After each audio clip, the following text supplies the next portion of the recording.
here I'm set up. I'm going to start carving out the back of this. We got a handful of these carving tools once again. You'll see I'm set down on cloth because I polished the front, so I want to try to take care of as much as I possibly can. First thing I typically do is I'll come in and I like to just kind of give me a basic outline. It's about the same distance from the edge all the way around. It doesn't have to be absolutely perfect. But this is going to give me an idea of where I want to start carving in. Probably not going to even mess with that because it's thin and delicate at that connection anyway on the little stem part. Probably just do this through here. And you can see I've sort of laid out where I want to sort of remove material. And this time I'm going to use the flat one again, but I'm going to use the smaller flat one. I had that big flat one before when I was doing the edges, but I'm going to use the small flat one this time. And boy, it's almost the same process. I start just kind of pulling around, trying to follow that line, creating an edge as I work my way in here. It starts off a little messy always. I'll clean it up as I start to establish the line a little better. So I was kind of sitting at an angle as I start to sort of lay the line in. But then when I start removing materials, I sit flat and just drag it across it. So right now I'm just going to kind of do like a little cross. Just start removing material. And then I'm going to be real careful here not to break it at this point, because you're pulling all this material off and you might want to hold it by the wrong piece and it'll just pop right off.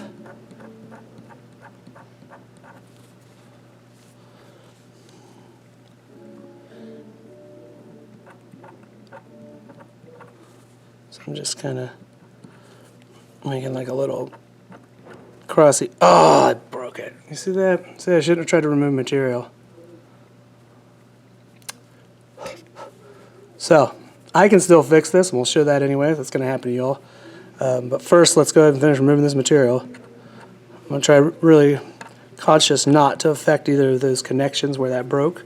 So if I have a nice clean connection, I can bring it back together without a big deal, as long as I'm careful about it. Which I wasn't careful, or I wouldn't have broke it.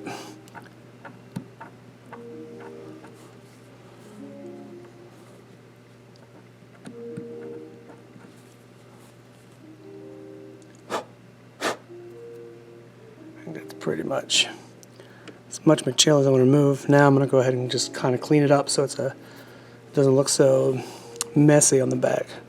So I'm just gonna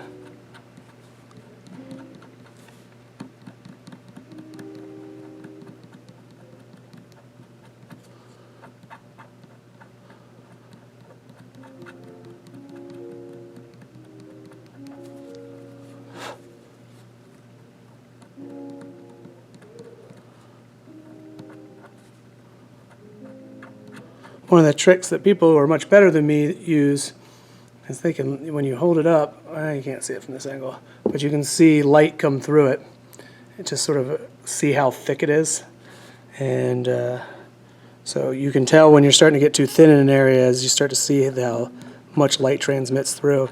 There's these little folks who do this all the time. They'll make a little block that'll show the different millimeters thick of their wax, and then they'll set it on a light table, and you can set your piece next to it and use that to gauge or measure how thick your material is.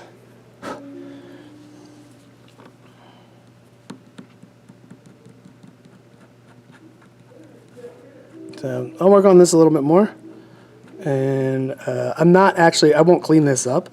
I'll leave it rough in there. I just wanted to have a nice sort of transition to a clean part. Typically those are left rough in that cutout. So let me get my little scrubby here and kind of just clean that out and make sure I like the way that looks. So that's okay for me, that inside.